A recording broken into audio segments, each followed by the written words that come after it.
6 participantes de la primera carrera, 1600 metros, 6 participantes en el premio Ministerio de Medio Ambiente y Medio Rural y Marino.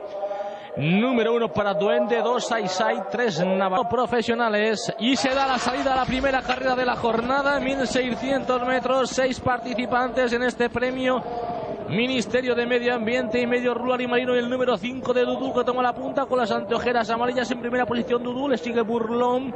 En tercer lugar, con la chaquetilla azul y blanca, viene galopando Cantina. Detrás Navarón. En quinta posición es el número 1 de Duende. Y cierra el grupo otro de los candidatos a la victoria, el número 2 de Saisai. Pone fuego, pone ritmo el número 5 de Dudú. 3 cuerpos de ventaja sobre Burlón. Tercera posición para Cantina. Cuarto es Duende, ahora progresando. Quinta posición para Navarón, y por el exterior galopando por fuera el número 2 de Saisai. Entra en la curva con Dudú en primera posición. Ahora viene progresando tanto Burlón como Duende. Duende, que salió tardío, salió de atrás y poco a poco ha ido ganando puestos, ganando posiciones. Se sitúa casi a la par del puntero de Dudú. Continúa en la primera plaza Dudú. Segundo es Duende.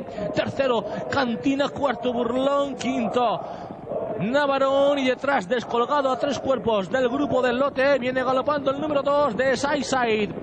Recta final, últimos 500 metros, con Dudú todavía en primera posición a la par del número 1 de Duende. Dudú y Duende se quiere colar por los palos el número 4 de Cantina. Pasa al frente el número 1 de Duende. Primero Duende, tercera plaza para Navarón, que viene galopando y cogiendo metros. Dudú Duende, se van a jugar la victoria. Dudú y Duende, continúa todavía una cabeza Duende por delante. Va a ganar Duende, ganó el número 1 de Duende. Segundo Dudú, tercero Navarón, y en cuarto lugar